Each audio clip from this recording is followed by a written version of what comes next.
guys, it's Kay. Welcome back to my channel. If you're new here, hello. My name is Kay. I'm a professional home organizer and soprano here in the Boston area, and I'm here to inspire you to live a more organized life. So you've decided it's finally time to organize your fridge. So I'm going to inspire you by getting my fridge organized and talking about a couple of things that I've come across while looking for organization tips on fridges. I see a lot of really beautiful, amazing pictures of perfectly organized fridges with beautiful clear containers and stacked things, and it just looks amazing. Some of them are even color coordinated and color ordered. They just look fantastic. But the reality of these particular fridges is that they have a lot of packages and pre-packaged items in them, which often are easy to stack and easy to organize. But what happens if you don't have a lot of that stuff in your fridge? I know that I actually buy a lot more produce than I do pre-packaged items,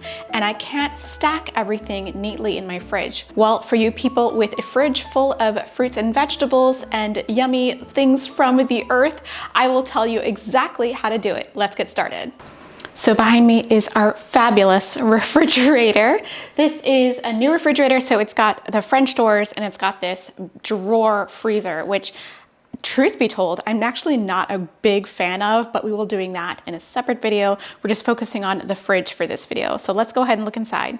Okay, here we go. Full disclosure, we did get a grocery delivery that happened yesterday, and boy, does it look overfilled and disorganized. Even the sides are looking a little bit crazy. So today we're gonna tackle this beast. I think we're gonna make it look a lot more organized by the end, but you can see we've got our crisper drawers just full of stuff, and it's not great. So we're gonna make this so much better today. Actually, we'll take a before look at the deli drawer. Oh no, look at all this stuff. So let's get this under control. So the first thing I'm gonna do is I'm gonna clear out the bottom row here, and I'm gonna clean that. Normally when I organize the fridge, I will actually take everything out and put it in a cooler, but I don't have my cooler today. So I can take everything out of the bottom row for a limited amount of time. Maybe I might leave the dairy in there, but I'll take everything else out, give it a good clean, and then we will get started on organizing. So clean one row, clean the second row, clean the other row, clean this row, and then get to work. Gonna put on a podcast while I organize because that's the way I roll. So you guys can put on podcasts or great energetic music while you organize too. That's just the way to pass the time, makes you more energized. So let's put on something good.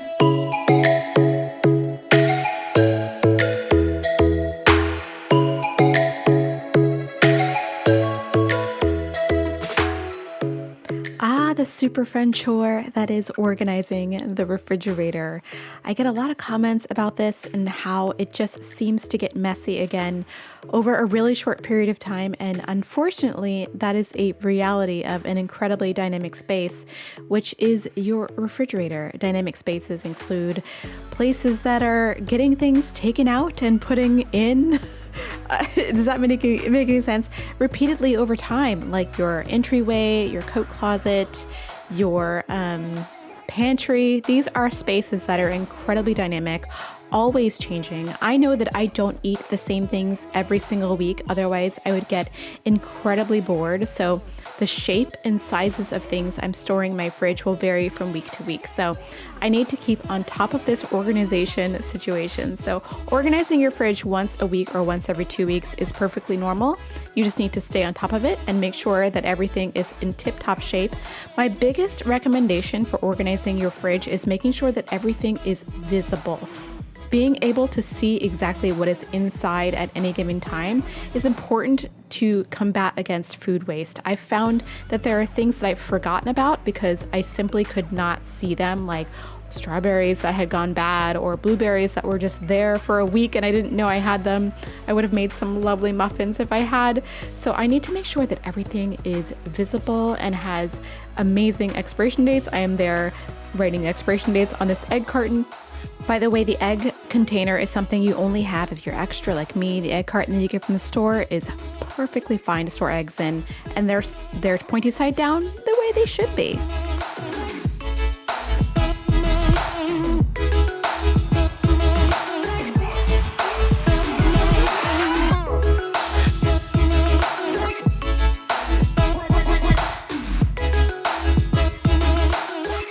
Okay, I am all done with my fridge and I will let you have a peek and we'll talk about what I did. So as you can see with my fridge here, I have some sort of clearly, but maybe not so clearly defined zones.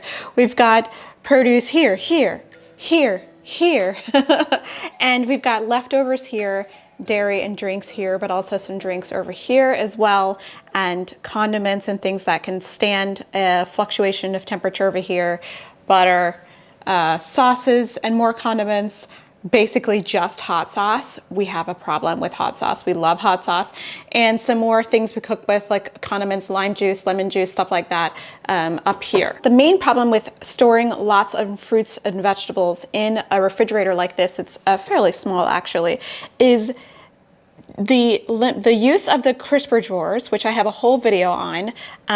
For us, fruits and ethylene sensitive things are going on this side, and fruits and ethylene producing things are going on this side, and ethylene sensitive items are going on this side. I'll explain that in just a moment. But we also have this entire side also dedicated to produce. And the thing with produce is that a lot of produce is like weird shapes. Like these lettuces are weird shapes. So I have this awesome little container from Progressive, and it's actually divided. And actually, let's just close this because we've got lettuce, and it's got a vent and a place where you can put some water at the bottom. It doesn't sit in water. There's a little you can see it's got like holes at the bottom for the water to get through, and it just sits at the bottom so it can get some humidity, because vegetables with leafy greens, with like leafy vegetables, need humidity to last longer. Vegetables and other leafy green, some things, are sensitive to a plant hormone called ethylene, which the king of ethylene producers, which is a fruit hormone, is the apple. So things that are really sensitive to ethylene actually are avocados. They're both producing it and sensitive to it at the same time, but don't put your apples next to your avocados. They will definitely over ripen. These are in the fridge because they're ripe. You can get an extra few days out of them if you leave them in there. So they are ready to eat. We should make some guacamole very soon. But the difference between these crisper drawers, I've said a few times, is that these are for ethylene producing or vegetables that are not affected. Actually, vegetables that are not affected and fruits that are not affected can pretty much go anywhere and be okay. A lot of people ask me about bell peppers. Bell peppers do not seem to be affected by ethylene, and neither do citrus fruits like oranges, lemons, and limes, things like that. So they can pretty much go anywhere just because they're kind of fruity, but a lot of these things are fruits. They can go together. And as you can notice, I also have bell peppers over here. They're kind of like a neutral territory, but it's also a really good thing for me, I found personally, is to take vegetables out of their plastic packaging if you forget that they exist when they're in the plastic packaging. I know that that's not the case for everyone, but for me personally, if I see a lot of plastic in here, I'm like, what is in here? So to me, I just want to be able to see the vegetable in the drawer, when, especially if I look at it this way, I'm like, oh yeah, I've got like a Fresno pepper in there. I'm going to grab that, and cook with it. So I'm much more prone to use things if I can see what's in here. Now, at the bottom, I've placed a damp paper towel just to give this drawer a little bit more humidity. And because this drawer has a lot of humidity, I will close your door in a second. Don't worry, fridge. Because this drawer needs more humidity, I have turned the vent closed. That is the key. I get asked a lot of the time about vents open versus vent closed. What does that mean? What does that little thing mean next to the crisper drawer? You want to have your vent closed when you need more humidity. Vegetables and fruits that need more humidity are going to be the leafy green vegetables, your lettuces, your spinaches, your kales, your baby bok choys. You saw we had that in there. Those things are going to need more humidity. If you know anything about how plants work, you know that they can be wilty and dry out and get sad if they don't have enough humidity. The other thing you need to remember is that if the other drawer with the vent open so that air can flow, are things that need airflow, like strawberries, blueberries, grapes, those kinds of things. So I have a very handy chart available in the description that you can download and hang up next to your refrigerator or in your cabinet or whatever, so that you can remember which vegetables and fruits go in which drawer. I have this little lemon guy out because I caught him, and I just discovered these awesome new I just discovered these awesome new food storage containers a few weeks ago called Food Huggers, and they're silicone, so they are better for the environment than plastic. So if you wrap your, citrus up in plastic after you've cut it, consider this, and you just stick it in, and it keeps it fresh for the next time you use it. And I just have it out so that I can remember that it's there and doesn't get lost in the sauce down here. And the other thing that I love is this, it's like a berry container, but here I have grapes in it because my husband had bought some grapes. I use the vent open, and it has even got a little handy dandy chart so that you can remember what to do. And it's got the little water droplet next to it to remind me to put some water at the bottom. As you can see, it's got a little vent for the water to go so that they get some humidity and that they're fine. So my husband eats a lot of lettuce. This is why we have a lot of lettuce. I mean, I eat a lot of lettuce too, but he's like the king of the salads. So we have lots of different lettuces. We do go through a lot of these vegetables throughout the week. So, and the thing about the refrigerator is you're going to be organizing this on a weekly basis because people are in and out of here, stuff is in and out of here, and it's gonna get crazy. So don't get discouraged if you're organizing your fridge and it maybe 5 days pass and it looks messy again. Just go ahead and get it reorganized. So here we've got our dairy and drink area, sort of. We need a Brita filter here because we don't have filtered water in this building. I don't know why, but that is the tea. And down here, we've got the sort of deli drawer. Now, I've been lucky enough to have this deli drawer in 2 refrigerators in 2 different homes, and I love it because it provides a really cool place to put your eggs and meats and dairy products, so where they are organized and they're kept really cold in this particular drawer. If you have one of those refrigerators that has the egg compartment in the door and you live in the United States, I would recommend against using that egg storage compartment. The door is where you want to put items that are going to be more tolerant to temperature fluctuations because that's going to be the warmest part of your fridge. You can open and close the door several times a day. The stuff towards the back of your fridge is going to be a more consistent temperature, but the stuff in the door is going to be varying between, could be 38 degrees to 42 or 44 degrees even. So you want to put the stuff that needs the most cold and the most consistent temperatures away from the door space. So I recommend the deli drawer or towards the bottom of the fridge. That's the coldest, most consistent place, and usually in most fridges.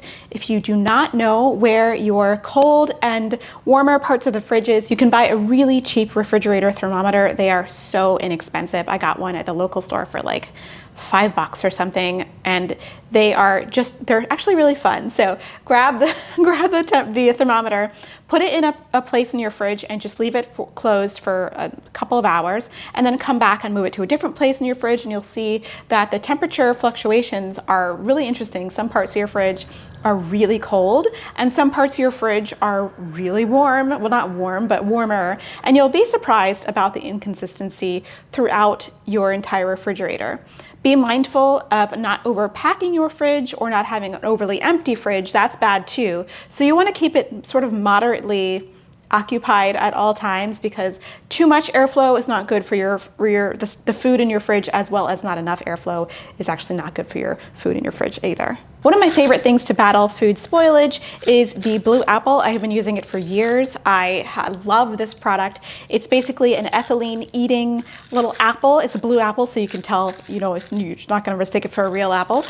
Inside is actually a packet of stuff. I don't think it's toxic chemicals or anything. It is, I don't even know what's in this packet, but whatever is in this packet will sort of neutralize the ethylene, which is that plant hormone that causes plants and vegetables to ripen and spoil faster. And I think it converts it to carbon dioxide or something really benign, so that your vegetables and fruits will last longer with this next to it. Now, it does need to get changed out every now and again. I think Blue Apple has an email service that you can sign up for to remind you of when to change your Blue Apple, which I think is really handy. But they are a really fantastic product. I've been using these for 10 years. Love them. I also will talk a little bit about OXO Green Savers. They are one of my favorite products for storing produce because you can get a really long one like this one, and this one will fit celery. I put a leek in this one while I cut it cut a little bit of the green off so that it would fit in here because I'm using this leaf for a recipe like tomorrow, so it's fine. And I don't use that like dark green tops. Ugh, those are gross. But I love this product because just like the blue apple, it contains in the top actually a little packet of good stuff. I actually just think it's carbon that will eat a lot of the ethylene and a lot of the smells. And inside this container, there we go. It doesn't, but by the way, the lid doesn't lock shut. It just sits on there. So it's pretty, but it's pretty secure.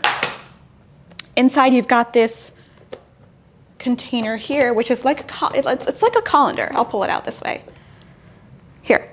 It's like a colander like this. So the other great thing about this product, which I love, is that if I have like some lettuce in here and I need to use all the lettuce and wash the lettuce, I'll just use this as a colander and I don't have to dirty a colander, right? That's awesome. And then, cause this is just like the end plastic container. Anyway, I'll wash the lettuce inside this container and then just wash the whole thing at the end. It's great. But it keeps vegetables and fruits really, really fresh. And again, just like the blue apple, the a carbon packet does have to be replaced over time. I actually got a really good deal on them at Target or something. I don't remember. Maybe they were redoing their product or something, but I love these. I think they're fantastic. I think they fit really well in our fridge. And I like that this shape is really long. There's a number of different shapes and sizes. We have a few of these. We don't have all of them, but I've also used these for herbs and they're fantastic. My last tip for keeping a really organized, under control refrigerator as best you can is actually to meal plan. Meal planning is so helpful in preventing food waste. I found that I had so much more food waste when I wasn't planning my meals than when I wasn't. I would just grab things from the grocery store and I'm like, well, I'm gonna make, I have maybe plans to make this, but maybe I'll make this. I don't know. Oh, I also want some cauliflower, but maybe I want some meat. Who knows? So I would just order a bunch of random stuff. And that, my friends, is the quickest way to food waste. So the best way to organize your fridge really is to meal plan and increase your visibility in your fridge. Increasing your visibility is the best thing you can do for your fridge, especially for everybody in the household. If they can't see where the grapes are, if they can't see where the cucumbers are, if they don't know where the mustard is, you're never going to be able to find anything. I think labels in the fridge are also a really good idea. We personally don't have labels right now, but I think labels are really helpful, especially if you have little ones. Little ones are much more likely to put something back if there is a label there. Like if your little one has a basin or a little container full of their favorite snacks, and they know exactly where to go to get them. That is so helpful. Then they're not pulling stuff out of the fridge going crazy, and you're not, moving stuff around trying to find, Tommy's special yogurt when he wants it. Okay guys, I hope this inspires you to get that fridge organized, and it doesn't have to look super pretty and Pinteresty and stuff, especially if you don't buy a lot of packaged items. I don't buy a lot of packaged items, so I've got an extra challenge. So I challenge you to organize your fridge. If you organize your fridge and you want to let me know, please hit me up on Instagram, tag me on Twitter or on Facebook, on the Facebook group or on the Organized Soprano Facebook. I would love to see it. I love to see your pictures of before and after. So let me know. They make me so happy. All right, you guys, I hope you're having a great morning, great afternoon, great evening, wherever you are. And I'll see you in the next one. Bye.